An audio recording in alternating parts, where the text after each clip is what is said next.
नमस्कार दोस्तों, आज इस वीडियो बनाने का महत्व यही है कि आज फोर्ड फ्रीस्टाइल, जी हाँ, टाइटेनियम टॉप मॉडल, मेरी खुद की गाड़ी जो लगभग 50,000 किलोमीटर चला दी है, आज मैं आपको इसका एक्चुअल रिव्यू बताऊंगा। बहुत सारे लोग रिव्यू तो देते हैं पर वो लोग गाड़ी का सिर्फ रिव्यू देते हैं। आज आपको एक ऑनरशिप का रिव्यू मिलेगा क्योंकि मेरी गाड़ी खुद की है। आज से तकरीबन 2 साल पहले मैंने इस गाड़ी को ख़रीदा था। तो आज आपको मैं गिनाऊंगा वो 10 पॉइंट जो इस गाड़ी के बारे में बेहतरीन पॉइंट जो आपको मजबूर कर देंगे इस गाड़ी को ख़रीदने के लिए। और साथ ही मैं आपको कुछ पॉइंट ऐसे भी बताऊँगा जो इस गाड़ी के सूट नहीं करते, यानी कि मुझे वो पसंद नहीं आए। आप दोनों को कंपेयर कीजिएगा, वीडियो को एंड तक देखिएगा। देसी स्टाइल में मैं आज आपको बताऊंगा क्योंकि मुझे गाड़ी का वेट शेड तो नहीं पता, हाँ, पर गाड़ी खरीदने के लिए, गाड़ी चलाने के लिए कौन सी महत्वपूर्ण चीज़ें हैं वो आपको इस वीडियो में ज़रूर मिलेंगी, इसलिए वीडियो को एंड तक ज़रूर देखिए। चलिए शुरू करते हैं।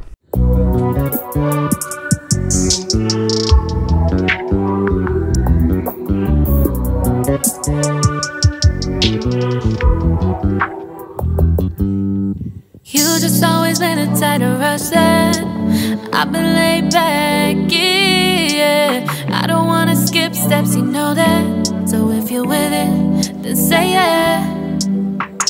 I just need a little bit of patience. You need me, I know that you've been waiting. Down my number twice, promise I'll pick up the line. I see you worried, don't gotta ask why you like it.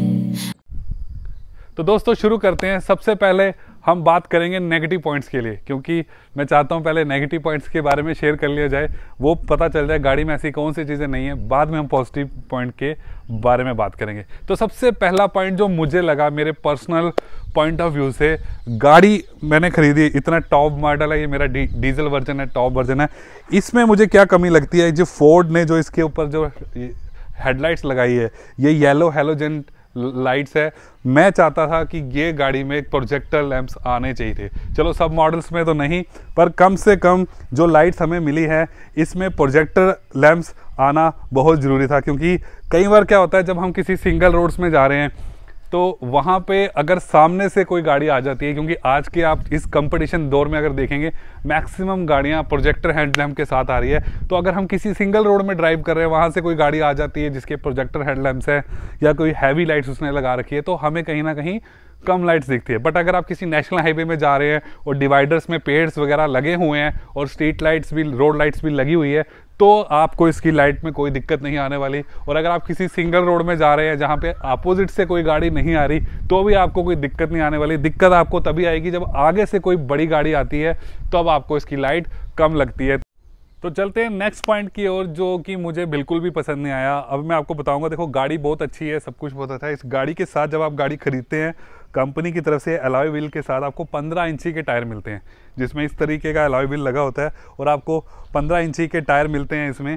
But दिक्कत क्या है, drawback क्या है इसमें? Drawback की अगर मैं बात करूँ, ड्रॉबैक जो इसमें है, जो इसके साथ जो स्टपनी आती है, जी हाँ दोस्तों, अभी आपको मैं इसकी स्टपनी दिखाता हूँ। जो इसके साथ स्टपनी आती है, वो जो स्टपनी आती है वो आती है 14 इंच की। यहाँ पे आप देख सकते हैं बाकी सारे टायर 15 इंच के है, ये स्टपनी आती है 14 इंच की। और इससे दिक्कत क्या होती है कि जब आपके 4 टायर 15 इंच के है और एक टायर पीछे जो स्टपनी दे रखी है 14 इंच की, तो उससे थोड़ा मुझे ये लगता है कि आज के ज़माने में, आज के कंपटीशन दौर पे, जहाँ हर गाड़ी 15 इंच का जो आपका टायर है, सारे टायर जिस साइज़ के हैं उसी साइज़ की स्टपनी आपकी होनी चाहिए। नहीं तो दिक्कत आती है चलाने में, आपकी बैलेंसिंग ख़राब हो जाती है। इसमें ज़्यादा देर तक आप स्टपनी यूज़ नहीं कर सकते, सिर्फ एमरजेंसी के लिए। हाँ, ये बात मैं मानता हूँ कि स्टपनी एमरजेंसी के लिए होती है, बट कहीं ना कहीं एक साइज़ की वजह से हम कभी भी इस पे वो नहीं कर पाते। अगर हमें लगता है कहीं पे टायर खरीदने की, जैसे अभी मेरे 50,000 गाड़ी मैंने चला दी है और मेरे टायर चेंज होने वाले हैं 10,000 या 12,000 के बाद चेंज होने वाले हैं, तो कहीं ना कहीं अब मुझे, जैसे मैंने अगर स्टपनी का टायर यूज़ कर रहा हूँ, मेरा एक टायर फट भी गया है, तो मैं एक स्टपनी का टायर यूज़ कर रहा हूँ। उस टायर की वजह से, एक साइज़ कम होने की वजह से मुझे अभी एक टायर खरीदना पड़ रहा। नहीं तो शायद मैं ये स्टपनी को ही रेगुलर चला लेता अगर ये सेम साइज़ की होती। इससे मेरी बैलेंसिंग ख़राब होती है, सब कुछ होता है। तो कहीं ना कहीं फोर्ड को इस चीज़ का ध्यान देना चाहिए कि 1 इंच से कोई फ़र्क नहीं पड़ता, एटलीस्ट स्टपनी का टायर भी 15 इंच का आए, और ये मुझे एक ड्रॉबैक लगता है। तो चलिए तीसरे पॉइंट की अगर मैं बात करूं, तो तीसरा पॉइंट जो है मेरा डिक्की से रिलेटेड है। डिक्की बहुत शानदार है, बैक लुक बहुत बढ़िया है, बट प्रॉब्लम जो है वो इनसाइड है। प्रॉब्लम क्या है कि अगर मैं बात करूं स्पेस की, तो स्पेस कहीं ना कहीं मुझे ऐसा लगता है कि फोर्ड जो है थोड़ी स्पेस इसमें बढ़ा सकती थी, क्योंकि स्पेस मुझे कहीं ना कहीं कुछ हद तक कम करती है। हाँ, अगर हम सिंगुलर जा रहे हैं, हम सीटों को बेंड करके स्पेस बढ़ा सकते हैं, बट अगर बात करें फैमिली की, क्योंकि गाड़ी है हैचबैक है, हैचबैक में हम ज़्यादा स्पेस एक्सपेक्ट नहीं करते, क्योंकि हैचबैक में हमें पता है जितनी भी मॉडल्स हैं हैचबैक के सब में स्पेस कम आती है। बट कुछ हद तक मुझे लगता है कि इसमें थोड़ी स्पेस और फोर्ड बढ़ा सकती थी, क्योंकि काफ़ी ज़्यादा गाड़ी के अंदर अभी स्पेस अवेलेबल है और इसमें स्पेस बढ़ाई जा सकती थी। और ये पॉइंट है जो मुझे लगता है कि आगे फ्यूचर में इसको ध्यान देना चाहिए। तो अब बात करते हैं इसके लास्ट नेगेटिव पॉइंट के, जो मैंने जज किया है कि वो ज़रूर होना चाहिए था, उसकी मेजर मुझे प्रॉब्लम होती है। देखिए देखो, तो गाड़ी में जब भी हम बैठते हैं, गाड़ी के साथ जो हमारे ड्राइवर साइड के साथ फीचर मिलते हैं, यहाँ पे देख सकते हैं चारों विंडो के प्लस विंडो जो लॉक है, ये जो लॉक है कि अगर मैंने इसको प्रेस कर दिया तो कोई भी को ड्राइवर हो या पीछे वाले ड्राइवर हो वो शीशा डाउन नहीं कर सकते, और अगर मैं इसको ऊपर करूंगा तो ही वो शीशा खोल सकते हैं, बंद कर सकते हैं। अब दिक्कत क्या आती है जब हम गाड़ी चलाते हैं, जो मेरा नेगेटिव पॉइंट शेयर करने वाला है वो लॉक को लेके है। अब जैसे ही गाड़ी 20 के ऊपर चलती है, अगर मैं इसको ऐसे कर देता हूँ, आप देख सकते हैं सारे जो लॉक है ऑटोमेटिकली लॉक हो जाते हैं इसमें। तो इसमें क्या दिक्कत आती है कि जैसे मैंने अभी, आप देखो ये तो लॉक लगा है, मैं इसको आपको दिखाता हूँ, ये गाड़ी के लॉक खुल गए। अभी आपको दिखाता हूँ, देखिए गाड़ी के लॉक खुले, गाड़ी खुल गई आराम से, तो ये बंद भी हो गई। अब जैसे ही मैंने गाड़ी चला रहा हूँ और मैंने गाड़ी लॉक करके दी है, ड्रॉबैक मुझे ये लगता है कि अगर गाड़ी मैंने लॉक की है तो किसी को भी अगर गाड़ी खोलनी है तो वो इजीली मेरी बिना परमिशन के गाड़ी खुल जाती है। देखिए गाड़ी लॉक है और ये इजीली दरवाज़ा खुल गया, जबकि यहाँ पे कोई ऐसा फीचर होना चाहिए था कि मैंने अगर गाड़ी लॉक कर दी तो वो गाड़ी मेरी परमिशन, जब तक मैं ना चाहूँ तो कोई भी गाड़ी का लॉक दरवाजे से बाहर ना निकल सके। क्योंकि इस फीचर की वजह से क्या था कि अगर हमारी गाड़ी में बच्चे बैठ रहे हैं या कुछ बैठ रहे हैं तो उनको चलते चलते क्या होता है, बच्चे चलते चलती गाड़ी में ऐसे कर देते हैं और दरवाज़ा अचानक से खुल जाता है। तो इस कंडीशन में मुझे ये लगा कि फोर्ड को इस चीज़ पे ध्यान देना चाहिए, लॉक होना बहुत ज़रूरी है, नहीं तो कोई भी एक हादसा हो सकता है। तो ये थे वो नेगेटिव पॉइंट्स जो मुझे लगता है इस गाड़ी में नहीं होते तो ये गाड़ी आज शायद इंडिया की नंबर 1 चॉइस बन जाती। अभी भी इस गाड़ी में कुछ ऐसे पॉइंट है जिसको देख के आपको दिल खुश हो जाएगा। आप सारे पॉइंट कंपेयर करके ही इस गाड़ी को लीजिएगा। अब मैं आपको 10 पॉइंट गिनाऊंगा जो इस गाड़ी में बहुत ही शानदार है, जो मुझे बहुत ही ज़्यादा अच्छे लगते हैं। तो मेरा यह गाड़ी डीजल है, टॉप मॉडल है, और जो ये फीचर मैं बताने वाला हूँ, देखो हर गाड़ी में ज़्यादा से ज़्यादा हम बैठते हैं सीटों पे, और अगर सीटें कंफर्टेबल ना हो तो हमारी राइडिंग ख़राब हो जाती है। तो आज मैं आपको बताता हूँ, जो इसकी सीटें हैं बहुत ही अच्छे टेक्सचर और पोस्चर के हिसाब से बनाई गई है, एडजस्टेबल है, आप अपनी हाइट के हिसाब से इसको ऊपर नीचे एडजस्ट कर सकते हैं, आगे पीछे जितना चाहे गाड़ी की सीट को मूव कर सकते हैं। सीट का डिज़ाइन इतना अच्छा है और कपड़ा इतना बढ़िया है। 2 साल हो गया अभी तक मैंने सीट कवर नहीं डलाए, क्योंकि इस कपड़े में ना तो मुझे ठंड लगती है, ना तो ये ज़्यादा ठंडे हो जाते हैं, ना स्मेल करते हैं, और पसीना भी सोख लेते हैं, और इनको साफ़ करना बहुत आसान है। सिर्फ एक गिल्ला कपड़ा मारो और ये गाड़ी की फाइबर सीट साफ़ हो जाती है। किसी भी राइडिंग में सीट बहुत मायने रखती है, क्योंकि अगर सीट ही कंफर्टेबल नहीं होगी तो आप अच्छी ड्राइविंग का मजा नहीं ले पाए। तो सेकंड पॉइंट की अगर बात करें, ये पॉइंट ऐसा है कि हर हिंदुस्तानी जब भी गाड़ी खरीदने जाता है तो उसको ये पॉइंट ज़रूर देखना पड़ता है। जी हाँ दोस्तों, मैं बात कर रहा हूँ एवरेज की। अगर बात करूँ, मैंने गाड़ी का ये टॉप मॉडल डीजल वेरिएंट खरीद रखा है, तो इसकी अगर मैं एवरेज की बात करूँ तो 3 किस्म की एवरेज मैंने यहाँ से निकाली है। अब जैसे प्राइस तो डीजल के भी बढ़ गए हैं, पेट्रोल के बराबर है, पर कहीं ना कहीं जब हम डीजल गाड़ी खरीदते हैं और अगर हमारी ज़्यादा रनिंग है डे में, तो हमें कहीं ना कहीं बहुत फ़ायदा होता है। तो अगर मैं बात करूं एवरेज प्लेन रोड की, यानी कि अगर आप प्लेन रोड पे गाड़ी चलाते हैं जहां पे सिटी है या दूर तक जा रहे हैं कहीं पे, कि प्लेन है जहां पे आपको हिली और चढ़ाई का सामना नहीं करना पड़ता, प्लेन रोड में दोस्तों मैंने यहाँ पे 25 प्लस की एवरेज निकाली है। जी हाँ दोस्तों, 25 से भी ज़्यादा की एवरेज मुझे इसने प्लेन रोड में दी है। और अगर हिली एरिया की बात करूँ तो हिली में इसने मुझे ज़्यादा नहीं, मैं बात करता तो 16 से लेके 18 के बीच में इसने मुझे एवरेज दी है विद एसी। और अगर मैं बात करूं, ये मैं सारी एवरेज आपको एसी के साथ बता रहा हूं। और अगर मैं बात करूं सिटी ट्रैफिक की, तो सिटी ट्रैफिक में इसने मुझे 18 से लेके 20 के बीच में एवरेज दी है, कभी 18.5, कभी 18, कभी 19, क्योंकि जाम वगैरह बहुत रहता है उस हिसाब से। तो अगर देखा जाए तो इस पर्टिकुलर सेगमेंट में जहां एक हैशबैक 1500 सीसी इंजन के साथ आती है आपको मिलती है। और इस 1500 सीसी इंजन में इतनी बढ़िया एवरेज अगर आपको मिल जाए, इतना कम्पैक्ट साइज़ मिल जाए कि आप कहीं भी इस गाड़ी को घुसा दो और जब दिल करे आपका तब आप इस गाड़ी को भगाओ और पावर भी आपको सेम मिले, तो इसमें मुकाबले में मैं कहूँगा ये फोर्ड का बहुत ही प्यारा फीचर है जिसको देख के आप इस गाड़ी को डेफिनेटली खरीद सकते हो। तो थर्ड पॉइंट की अगर बात करें तो थर्ड पॉइंट बहुत इंपॉर्टेंट है। जी हाँ दोस्तों, वो बात आती है ब्रेकिंग की। तो अगर ब्रेकिंग की बात करूं तो इस गाड़ी में आपको फ्रंट के जो 2 टायर है वो डिस्क ब्रेक मिल जाती है, anti lock braking system ABS के साथ, बहुत ही शानदार है। और जो रियर के 2 जो हैं वो आपको डरम ब्रेक्स मिलती है। तो बहुत ही शानदार ब्रेक है और बहुत ही अच्छी मतलब कि कंट्रोल है ब्रेक्स के ऊपर। मैंने काफ़ी टाइम बहुत हाई स्पीड पे ब्रेक लगाई है और इससे गाड़ी भी स्किड नहीं खाती है। तो बात करते हैं यहाँ पे दोस्तों फोर्थ पॉइंट की। फोर्थ पॉइंट गाड़ी के अंदर का आता है जिसमें आ जाता है गाड़ी का AC और स्पेसिंग वगैरह हम बनेंगे। तो स्पेस आप देख सकते हैं बहुत ज़्यादा है। इस विंडो पे आप 1 लीटर की बोतल रख सकते हैं, यहाँ पे आधे लीटर की बोतल रख सकते हैं, प्लस यहाँ पे आपका कुछ सामान रख सकते हैं। अगर इस विंडो की स्पेस की बात करूँ तो सेम यहाँ पे आप 1 लीटर की बोतल प्लस अपना चश्मा वगैरह जो भी आप रखना चाहते हैं यहाँ पे रख सकते हैं।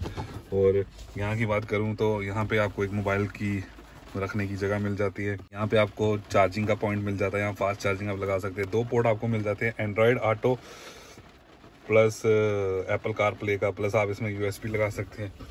उसके बाद करें अगर एडिशनल स्पेस की, यहाँ पे मैंने बहुत गन डाल रखा है। यहाँ पे बहुत बढ़िया स्पेस है, ये थोड़ा अनऑर्गेनाइज है। यहाँ पे पेन स्टैंड आप रख सकते हैं, यहाँ पे कप रखने के लिए आप देख सकते हैं। ये मेरा ट्राइपॉड आ गया, यहाँ कप रखने के लिए जगह है। तो बेसिकली बात करूं तो पीछे भी बहुत अच्छी स्पेस है, क्योंकि मैंने भी पीछे बैठ के आराम से वो सवारी किया। और आप देख सकते हैं मेरी हाइट 6 फुट है और मैं भी आपको करके दिखाता हूं। मैंने इस समय अगर बात करूं ये, और स्टीयरिंग भी अगर आपको मैं दिखाऊं, ये नीचे करने के बावजूद भी आराम से मेरे को स्पेस मिल रही है। कोई वो नहीं है गियर लगाने में कोई पैर अटक नहीं रहा, कुछ भी नहीं। बहुत ही कंफर्टेबल राइड इसमें मैं कर सकता हूँ आराम से, क्योंकि बहुत अच्छी स्पेसिंग की दी गई है गाड़ी में। आपको बिल्कुल भी फील नहीं होगा कि आपकी हाइट ज़्यादा है। और अगर बात करूँ इसमें रूफ़ की, तो रूफ़ देखिए दोस्तों, ये जो रूफ़ है यहाँ पे आपको गाड़ी के अंदर ब्लैक कलर का मिलता है। ये बहुत ही प्लस पॉइंट है इसमें, क्योंकि मोस्टली कार्स के अंदर आपने देखा होगा जो रूफ होता है, जो छत होती है, वो वाइट रंग में आती है या पीच कलर में आती है, और कहीं ना कहीं 1 साल बाद 2 साल बाद बहुत गंदी हो जाती है और उसको धुलवाना बहुत मुश्किल हो जाता है और खुलवा के धुलती है। आप देख सकते हैं यहाँ पे फुली ब्लैक डिस्प्ले मिलता है, यहाँ पे पीच कलर का हल्का सा इन्होंने डाल रखा है। तो ये बहुत ही अच्छा कॉम्बिनेशन बन जाता है। अभी मैं आपको डिस्प्ले का भी बताऊंगा। तो इसमें बहुत ही बढ़िया शानदार है। अगर इसकी बात करूँ स्पेस में, तो काफ़ी बढ़िया स्पेस मिल जाती है, क्योंकि कूल बॉक्स है यहाँ पे, आपको ठंडी बियर भी रख सकते हैं आप आराम से। अब एसी की बात करें तो आपको मैं गाड़ी पहले स्टार्ट करके दिखाता हूँ। मेरी गाड़ी टॉप मॉडल है, ये कीलेस है। तो इसमें अगर एसी की बात करें तो बहुत ही कूलिंग आती है इसमें।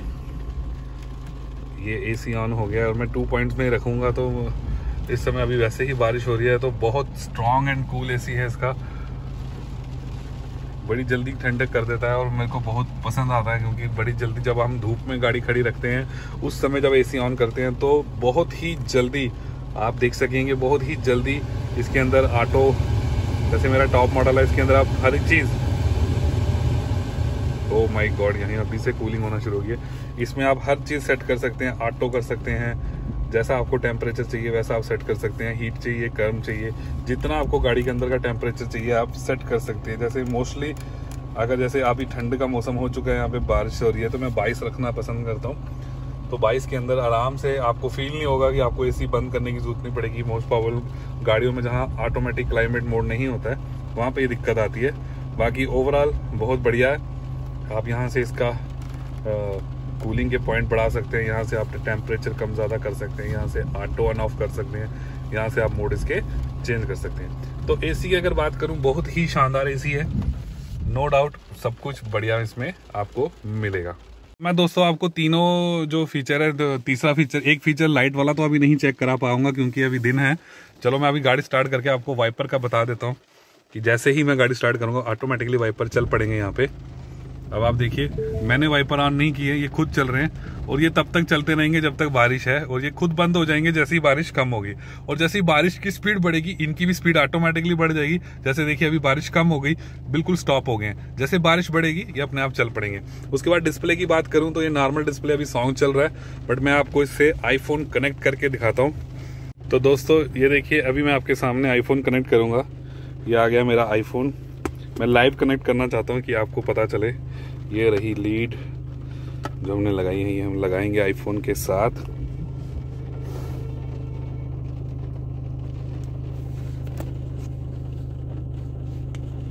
देखिए दोस्तों, जैसे ही मैंने लीड लगाई और यहाँ पे एप्पल कारप्ले स्टार्ट हो चुका है, और आप देखिए डिस्प्ले बहुत ही शानदार डिस्प्ले आ गया है। यहाँ पे आप लाइव अपने व्हाट्सएप के मैसेज पढ़ सकते हैं। यहाँ पे आप अपनी जो भी चीज़ें हैं, मैसेज, दूसरे टेक्स्ट मैसेज पढ़ सकते हैं। फ़ोन कॉल्स आप यहाँ पे बहुत सुंदर तरीके से हो जाती हैं। पूरा टच डिस्प्ले है।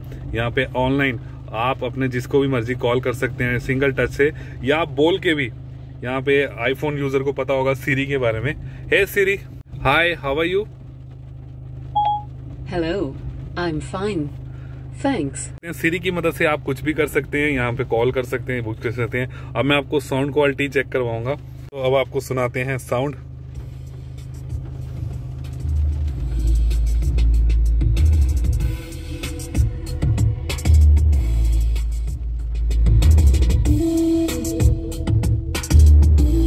बहुत ही शानदार, मतलब इतनी वाइब्रेशन हो रही है, मेरे शीशे कांप रहे हैं, मतलब कि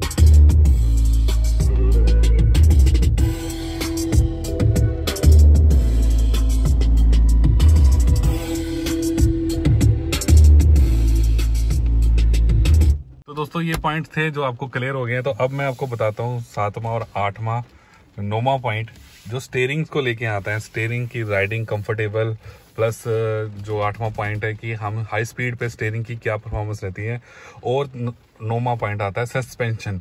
ये तीनों चीजें मैं आपको क्लियर करना चाहूंगा कि सबसे पहले स्टीयरिंग कंफर्टेबल की अगर बात करूं, इतना ज्यादा कंफर्टेबल है। मैंने कंटिन्यूसली इस पे 800 किलोमीटर, दोस्तों जब मैं ये गाड़ी लेने जा रहा था, मैं आपको बता दूं इसका कंपैरिजन स्विफ्ट और i20 के साथ किया गया था, और सबको मात दे दी इसने, क्योंकि बहुत ज्यादा कंफर्टेबल चलाने में। आपको इसको चलाते वक्त बिल्कुल भी थकान फील नहीं होगी। दूसरा, अगर राइडिंग कंफर्ट की बात करूं तो बहुत ही अच्छा स्टीयरिंग इन्होंने दिया। ये देखिए, आप इसको एडजस्ट कर सकते हैं अपनी हाइट के हिसाब से। ये सिर्फ अप एंड डाउन एडजस्ट होता है, क्लोज और डाउन नहीं होता। मतलब आप अपनी तरफ खींच नहीं सकते, ऊपर नीचे कर सकते हैं इसको। तो स्टीयरिंग बहुत अच्छा है, राइडिंग कंट्रोल बहुत अच्छा है, कंफर्टेबल है।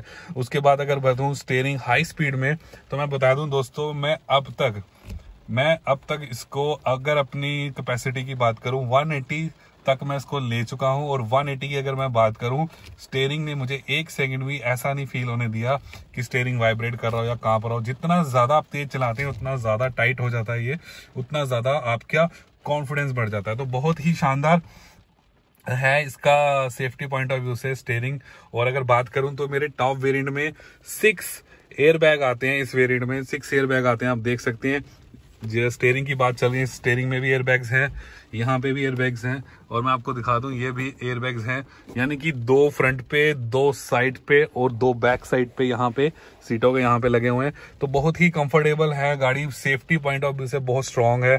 और फोर्ड की अगर बात करूं तो आपको पता है बिल्ड क्वालिटी भी बहुत बढ़िया बनती है। यानी कि सेफ्टी पॉइंट ऑफ व्यू से, स्टीयरिंग कंफर्टेबल से, राइडिंग कंफर्टेबल से बहुत शानदार गाड़ी है। और अगर लास्ट बात आती है दोस्तों सस्पेंशन की, 9वां पॉइंट जो है सस्पेंशन की, अगर मैं बात करूं, सस्पेंशन इतना शानदार है इसका कि खड्डे जो छोटे छोटे हैं आपको बिल्कुल फील नहीं होंगे।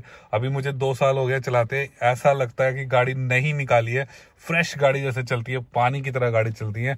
मतलब हार्डली जो आपको छोटे मोटे खड्डे आपको पता ही नहीं चलेगा, इतनी ज्यादा कंफर्टेबल राइड है। और लास्ट पॉइंट मैं यहाँ से शेयर करना चाहूंगा, लास्ट पॉइंट आता है दोस्तों प्राइसिंग।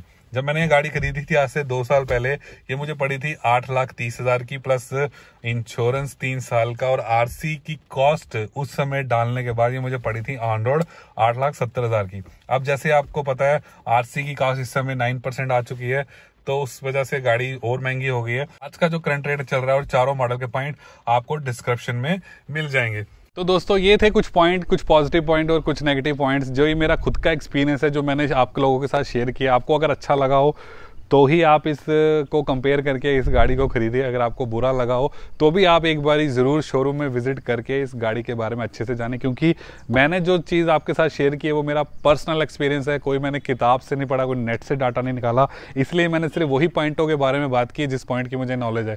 ना वेट शेड के ना करो, जैसे बाकी मैंने देखा है बहुत सारे लोग वेट शेड ये वो हमें मायने नहीं रखते दोस्तों। जो मायने प्रैक्टिकल चीज़ें वो मैंने आपसे शेयर की। और आपको ये चीज़ें कैसी लगी इसके बारे में कमेंट में ज़रूर बताइएगा। और अगर आपको कोई चीज़ इसकी बुरी लगी, आपको कुछ हुआ, तो उसके लिए मैं आपसे हाथ जोड़ के माफ़ी मांगता हूं, क्योंकि मेरा आपको डिसअपॉइंट करने का कोई मकसद नहीं है। मैं बस आपको अपना पर्सनल एक्सपीरियंस शेयर करना चाहता हूं। तो थैंक यू दोस्तों, थैंक्स आप लोगों ने वीडियो देखा। और अगर आपको अच्छा लगा प्लीज़ लाइक करें, अपने दोस्तों के साथ शेयर करें और सब्सक्राइब ज़रूर करें, क्योंकि जब आप शेयर करते हैं, लाइक करते हैं, सब्सक्राइब करते हैं, मेरा हौसला बढ़ता है। और ये बहुत ही डिमांडिंग वीडियो था, सब कह रहे थे कि अपनी गाड़ी का रिव्यू दो, तो आज मैंने अपनी गाड़ी का रिव्यू दिया। तो प्लीज़ सब्सक्राइब करें और बेल आइकन दबा दें, ताकि नेक्स्ट जो भी पॉइंट हो मेरा वो आप तक ज़रूर पहुँच जाए। Thank you.